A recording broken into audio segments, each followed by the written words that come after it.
Bismillahirrahmanirrahim. Bab umuril iman. Bab tentang perkara-perkara yang mampu menguatkan iman. Saya kembalikan dulu kepada pembahasan di pengantar yang masuk kepada bab ini sebelum saya bacakan nanti tentang pembahasan di bab umuril iman ini, baik ayat Qur'annya ataupun hadis Nabi Muhammad SAW yang dirangkum oleh Imam Al-Bukhari dalam pembahasan ini. Jadi Bapak Ibu sekalian, sebelum membahas tentang hal-hal terkait penguatan iman, saya ingin ingatkan kembali tentang dua hal yang sangat penting. Yang pertama tentang kenapa kita mesti beriman. Ini poin yang sangat penting. Saya ulang, kenapa kita mesti beriman.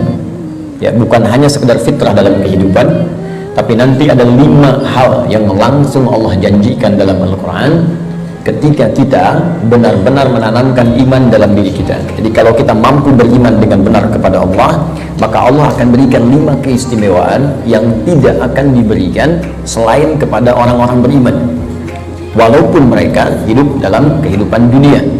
Jadi 5 hal ini Allah akan berikan. Yang pertama, ada jaminan langsung Allah berikan kepada orang-orang yang yakin tanpa ragu dengan Allah, yaitu beriman kepada Allah, bahwa ia mendapatkan kabar gembira langsung dari Allah, memiliki setengah bagian dari 2 hal yang dibutuhkan untuk masuk surga. Memiliki setengah bagian atau 1 dari 2 hal yang dibutuhkan untuk masuk surga. Saya sering istilahkan, dia telah mendapatkan dari setengah kunci surga. Dan ini berita kabar gembira dari Allah sebelum orang ini wafat, bahkan sejak hidup, dengan turunnya Quran surah kedua Al-Baqarah ayat ke-25 yang paling kanan sebelah atas di mushaf. Wa basyiril ladzina amanu wa 'amilus shalihat anna lahum jannatin tajri min tahtihal anhar. Baik kata Allah, Muhammad sallallahu alaihi wasallam, berikan kabar gembira. Baik, ada orang-orang yang aku telah siapkan surga, ragam surga untuk mereka. Dia ada jenis-jenis surga, ada surga Firdaus, ada surga Aden, kan? Nanti insya Allah saat kita dengan izin Allah diperkenankan masuk ke dalamnya, kita akan melihat ada di bagian mana di surga kita yang kita dan banggakan itu, dan yang kita impikan itu. Dia ada beberapa bagian-bagian surga yang akan diperoleh berdasarkan amalan-amalan kita. Yang biasa puasa masuk surga Ar-Rayyan, pintunya Ar-Rayyan, ya, pintunya. Yang biasa tahajud lewat pintu tahajud, biasa sedekah pintu sedekah. Nanti ada tingkat tertingginya, ada Firdaus, ada Aden, dan lain-lain sebagainya. Baik kata Allah, aku telah siapkan aneka ragam surga ini untuk siapa? Ada yang paling menarik. Wa basyiril ladzina amanu, berikan kabar gembira ini pertama bagi para pemilik iman.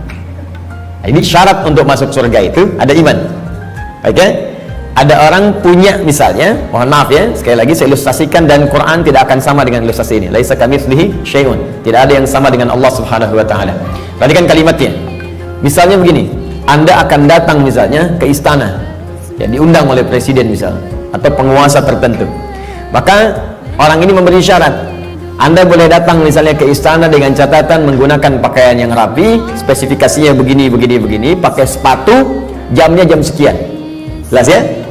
Maka ketika Anda menyalahi ketentuan itu, Anda tidak bisa masuk. Jelas? Satu itu. Yang kedua, pemilik sesuatu lebih tahu tentang ukuran dan kriteria apa supaya kita bisa mendapatkan dari apa yang dimiliki oleh pemilik itu. Anda ingin ke istana, yang punya istana punya ketentuan. Anda nggak bisa bikin ketentuan sendiri. Jelas? Anda masuk komplek angkatan laut, maka komplek ini punya aturan yang harus diikuti. Tidak bisa Anda sendiri bikin aturan. Anda ingin ke surga, yang punya surga itu Allah, maka Allah bikin aturan. Nggak bisa Anda bikin aturan sendiri. Kalau di rumah Anda sekarang, Anda yang punya aturan. Saya masuk ke rumah Anda, saya ikuti aturan Anda.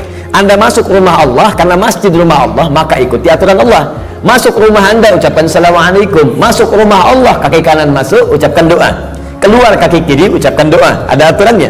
Sekarang kita ingin ke surga. Surga itu bukan punya kita. Surga punya Allah. Allah yang punya. Maka Allah yang punya surga itu memberikan berita siapa yang bisa masuk ke situ. Kata Allah, orang yang bisa masuk ke surga adalah hamba-hambaku yang punya 2 syarat saat dia hidup di dunia. Apa syaratnya? Dan ini berita gembira. Ada orang sebelum wafat diberikan berita gembira. Kalau punya 2 hal ini, Anda berpeluang bisa memilih dari pintu mana Anda akan masuk ke surga yang Anda idamkan itu, sesuai dengan amalan-amalan yang kita kerjakan. Nah, di antara 2 ini, syarat pertamanya iman. Kata Allah, wa basyiril ladzina amanu, berikan kabar gembira pada orang yang telah punya iman. Dan kalimatnya menggunakan alladzina, disebutkan 1080 kali dalam Al-Quran. Ismun mausulun yadullu alal jam'i jam'iyah. Kata sambung, konjungsi, kadang menunjuk pada objek tanpa batas. Jadi bisa untuk orang dewasa, anak kecil, laki-laki, perempuan, tua, muda, ya maaf, kaya, cukup, semua kalangan tanpa batas. Artinya, kata Allah, saya buka surga ini untuk siapapun. Gak ada status dunia yang bisa memengaruhi seseorang masuk surga. Di surga tidak diukur dengan seberapa kayakah Anda. Hati-hati kalau Anda mendapatkan tingkat kekayaan dan Anda merasa kaya dengan itu, belum bebas Anda, hati-hati, belum bebas Anda dengan persyaratan untuk mendapatkan surga. Belum tentu harta menjadi jaminan untuk masuk surga. Anda punya kedudukan tinggi, setinggi apapun, tapi kedudukan itu tidak otomatis menjamin Anda masuk surga. Karena syarat masuk surga bukan kedudukan. Kalau syarat masuk surga kedudukan, Firaun paling duluan masuk surga. Namrud lebih duluan masuk surga. Jelas? Baik, karena syarat masuk surga itu kaya, maka Qarun itu paling depan masuk surga. Tapi ingat, syarat surga kata Allah bukan kekayaan, bukan kedudukan. Jangan bangga dulu kalau punya kedudukan tinggi atau harta melimpah, karena itu belum jadi ukuran kebaikan di hadapan Allah Subhanahu wa taala. Kecuali nanti kedudukan atau harta itu diisi dengan iman. Iman itu yang akan menunjukkan harta dan kedudukan untuk mengerjakan amal soleh sebagai bekal ke surga. Maka golongan pertama kata Allah, saya berikan kesempatan yang luas. Baik itu tua, muda, laki, perempuan, besar, kecil, kaya, cukup, semua punya peluang ke surga. Dan itu hanya diberikan dengan satu kata saja, alladzina. Semuanya. Tapi dari semua itu, aku hanya minta dua syarat saja. Satu, semua kalangan itu punya iman. Yakin denganku kata Allah, yakin tanpa ragu. Berbahagialah kalau sampai dengan siang hari ini kita diberikan nikmat iman oleh Allah Subhanahu wa taala. Itu kenikmatan luar biasa.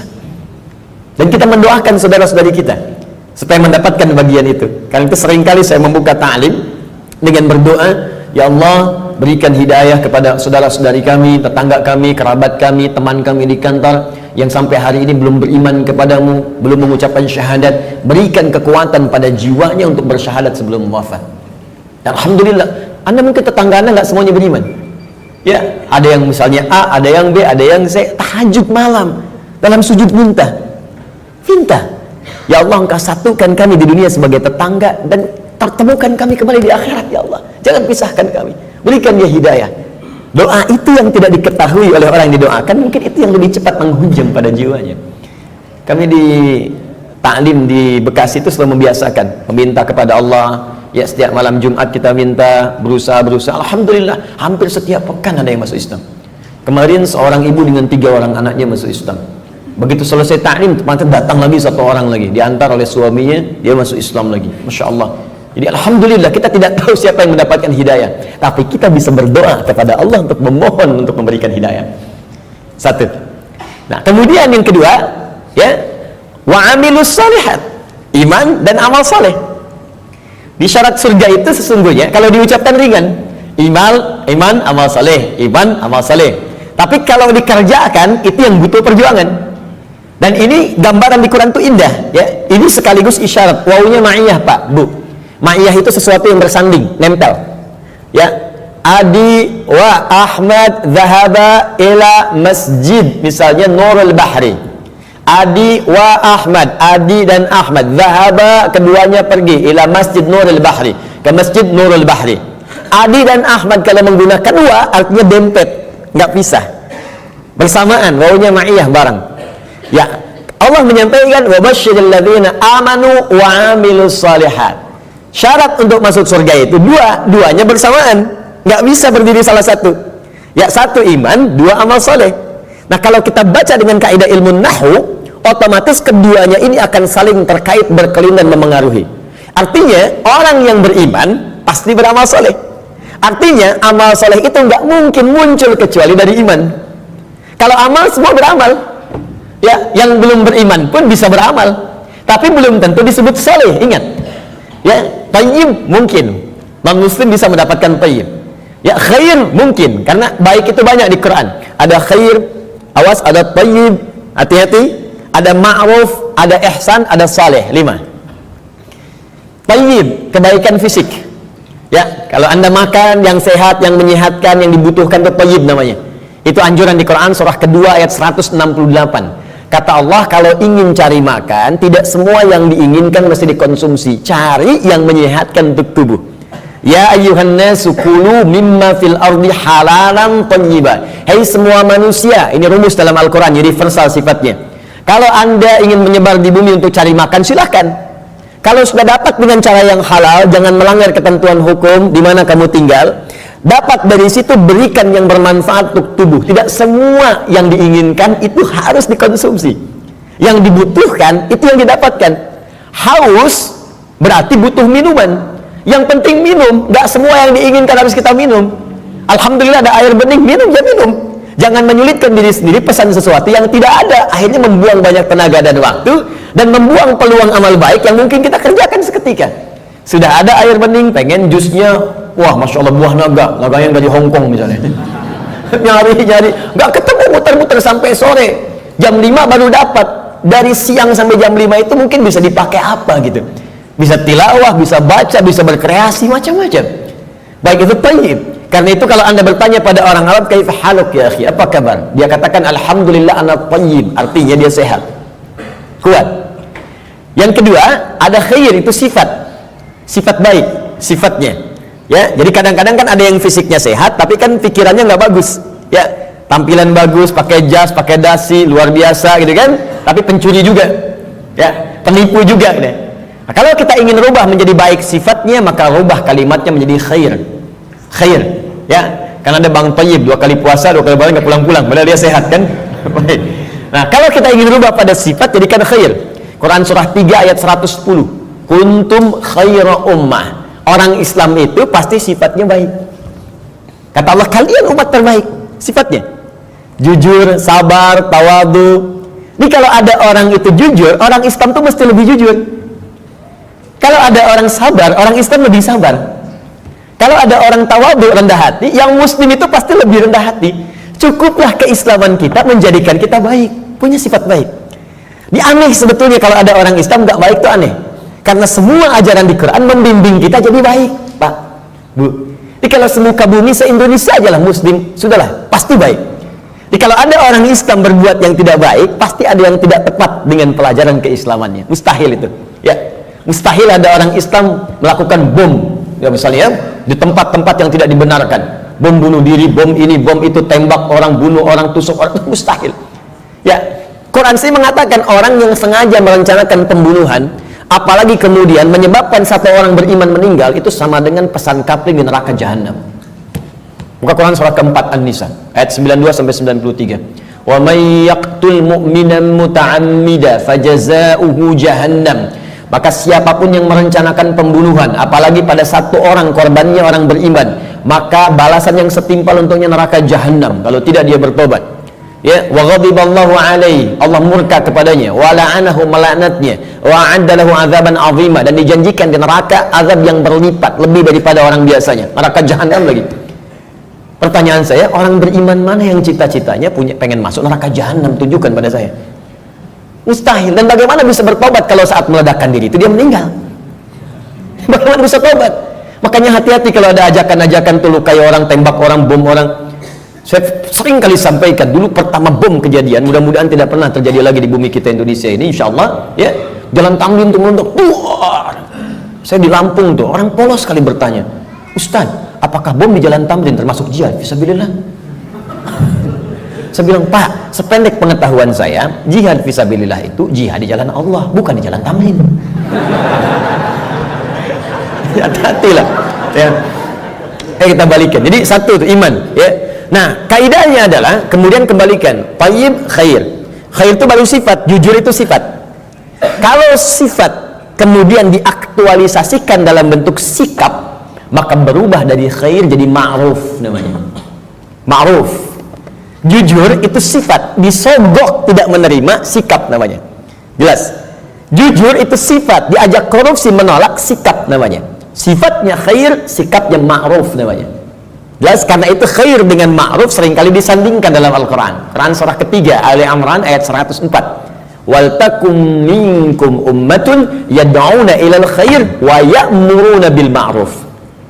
Hendaklah ada satu komunitas, kata Allah, berhimpun untuk menyebarkan sifat-sifat baik dan saling mengajak pada kebaikan. Bikin komunitas, mengingatkan, ayo baca Quran, one day one juz, one day two juz, ya. Ayo bikin komunitas, bangunin tahajud, bikin komunitas ngajak sedekah, bikin komunitas bersih-bersih di jalan, buang sampah. Itu bagian dari iman. Baik ya. Kemudian Bapak Ibu, tapi ingat, untuk ma'ruf ini berbuat baik bukan hanya melekat pada orang Islam saja. Non muslim pun banyak yang baik. Silahkan cek, ada non muslim yang suka nyumbang, ya, bantu bangun jalan, bantu fasilitas, ada fasilitas umum, bantu orang-orang lepas dari kemiskinan, bantu orang-orang kasih obat, ada, baru sampai ma'ruf. Karena itu disebutkan yang keempat, awas, ada sifat kebaikan khusus yang semua kebaikan itu diniatkan hanya karena Allah. Bantu ini karena Allah, kerjakan ini karena Allah, baik juga, cuma niatnya dikerjakan karena Allah. Pahlawan kita berjuang, Pangeran Diponegoro sampai terakhir Kahar Mudzakkir, ya, yang kemudian diberikan gelar pahlawan. Apa niat sesungguhnya? Kalau Anda buka Riyadhus Shalihin karangan Al-Imam An-Nawawi, ada 1896 hadis di kitab Babul Ikhlas bagian pertama, maka akar pertama kali untuk meniatkan mereka berjuang, pertamanya bukan untuk mendapatkan urusan dunia, tapi litakuna kalimatullahi al-ulya.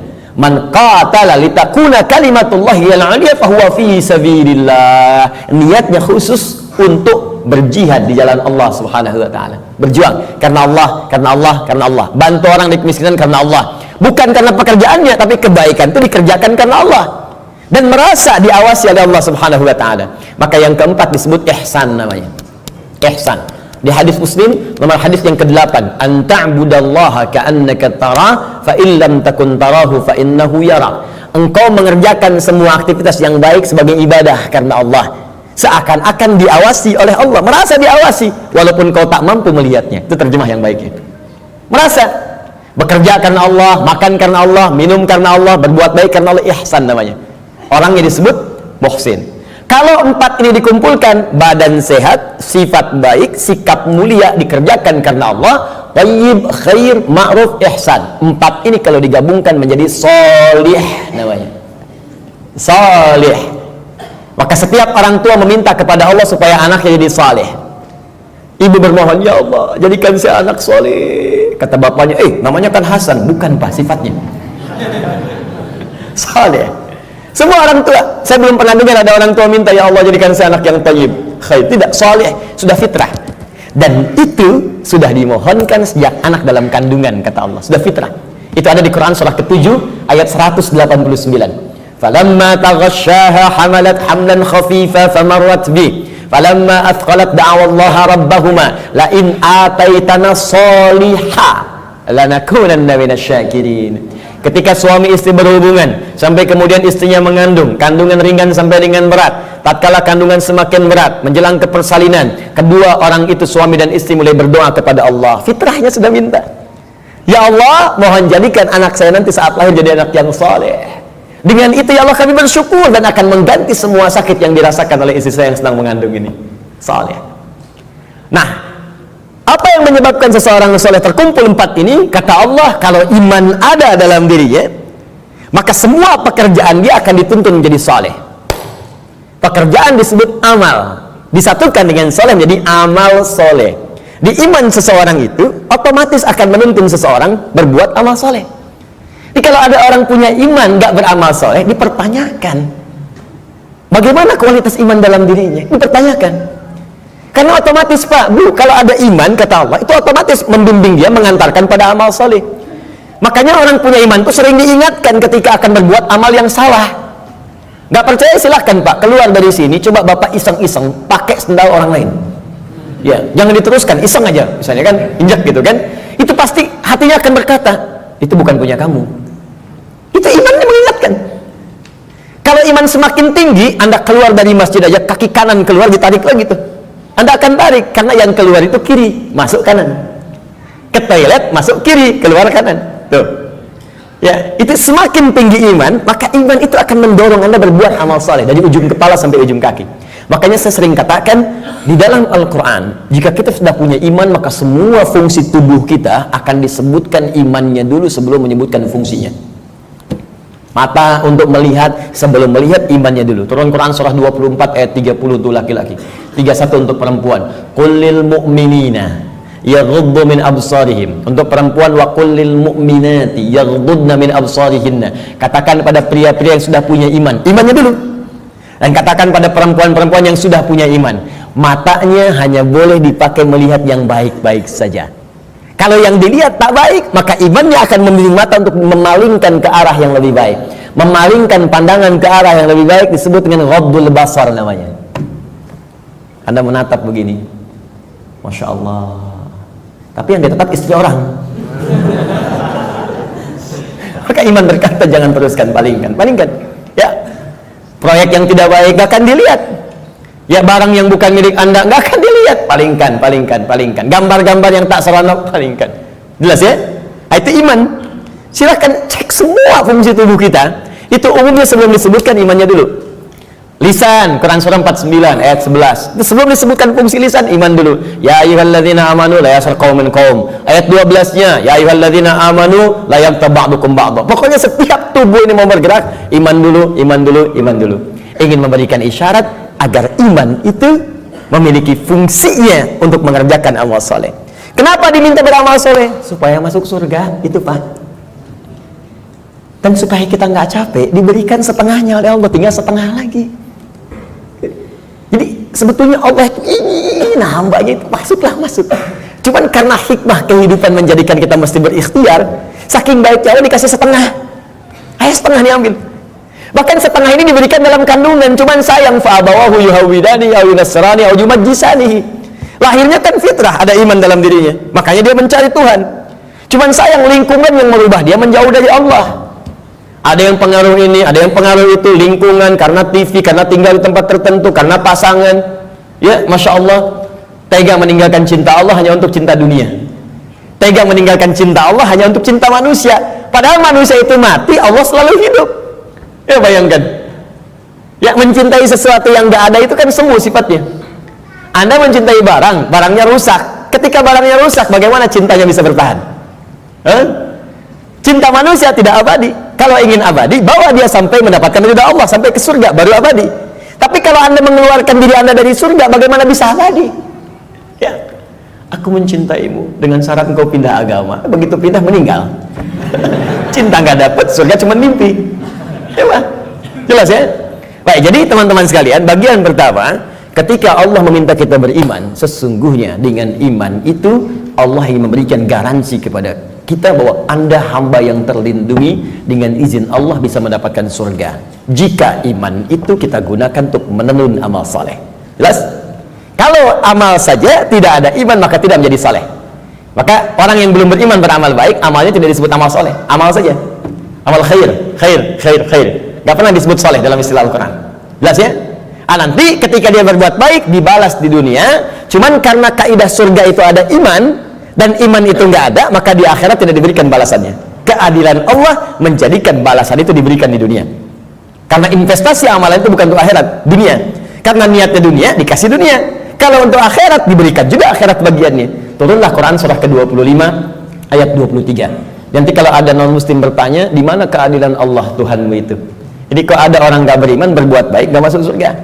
Tapi ada orang beriman salah juga berpeluang masuk surga. Maka jawab kepada beliau, ya, kaidah surga itu kaidahnya syarat iman yang pertama kali, ya, bukan syarat dunia.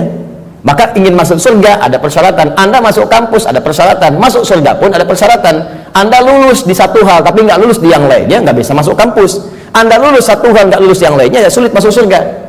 Karena syarat surga beda dengan kampus. Syarat surga yang pertama itu adalah iman. Tapi saking adilnya Allah, kebaikan dia di dunia dibalas oleh Allah dengan cepat saat dia hidup di dunia. Maka turun ayat, wa qadimna ila ma'amilu min amalin faja'alnahu haba'an manthura. Jika ada orang belum beriman berbuat baik, kata Allah, saya akan cepat balas kebaikannya saat di dunia. Cuman karena amalan itu bukan amalan surga, maka saat ke akhirat nanti itu hanya akan jadi debu yang berterbangan, yang hanya dia tatap saja. Jelas sampai sini? Dan ini ayat turun karena pertanyaan Sayyidah Aisyah radhiyallahu taala anha kepada Nabi, ya Rasulullah, si fulan orang baik, suka berbagi, cuman nggak beriman sampai saat ini, bagaimana statusnya? Turunlah kemudian ayat ini. Jelas? Jadi kalau ada yang bertanya lagi sekarang, katakan Anda terlambat Pak, 15 abad yang lalu sudah ada pertanyaan Sayyidah Aisyah tentang itu. Turun ayat begini, sampaikan dengan sebaik-baiknya dengan cara yang paling lembut. Jelas? Satu, kenapa kita beriman? Pertama, karena ada kasih Allah pada orang beriman untuk menempatkan di tempat terbaik saat dia pulang kepada Allah Subhanahu wa taala. Dua, saya agak cepat. Orang beriman dijanjikan oleh Allah akan memiliki ketenangan dalam hatinya. Secara singkat, orang beriman itu Allah akan berikan ketenangan pada jiwanya, tenang gitu, damai hidupnya. Jaminan yang ada di Quran surah ke-48 ayat yang keempat. Walladzi anzalas sakinata fi qulubil mu'minin liyazdadu imanan ma'a imanihim.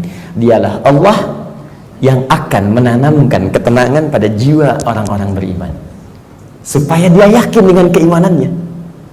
Nikmat juga beriman. Jadi tambah lagi imannya, tambah lagi imannya. Jadi kata Allah, orang beriman itu pasti tenang. Dan ketenangan itu mahal, Bu. Sulit dicarinya. Ibu silahkan cari harta dengan suami sekaya apapun, sulit membeli ketenangan itu nggak ada. Ada toko yang jual ketenangan?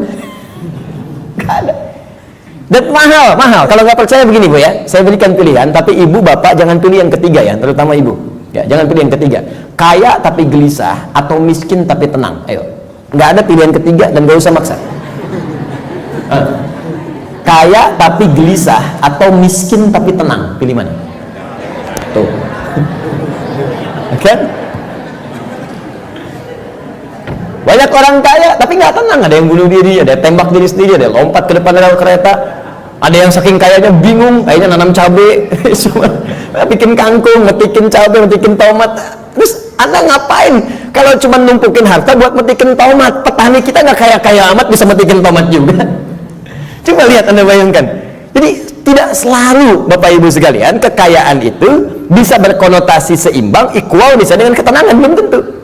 Tapi iman itu jaminan dari Allah, orang beriman itu masih tenang. Ada kedamaian dalam jiwanya. Enak gitu. Bahkan kalau sudah dapat halawatul iman, bukan cuma kedamaian, Allah akan berikan ketenangan dalam kehidupannya dalam bentuk keamanan, aman dari gangguan, tenang, nikmat. Maka diturunkan oleh Allah Quran surah ke-18 ayat 13. Saking tenangnya, tidur di gua aja enak. Bayangkan, gua loh, fasilitasnya tahu sendiri lah. Di gua, ya sudah, maaf, cahaya sudah terbatas, hampir tidak ada. Makanan bagaimana mendapatkannya, tempat tidurnya kemudian juga pasti keras. Tapi kok bisa ada yang tidur di gua selama 309 tahun? Saking enaknya tidur, tidak ada yang ganggu, Pak. Bu, nikmat.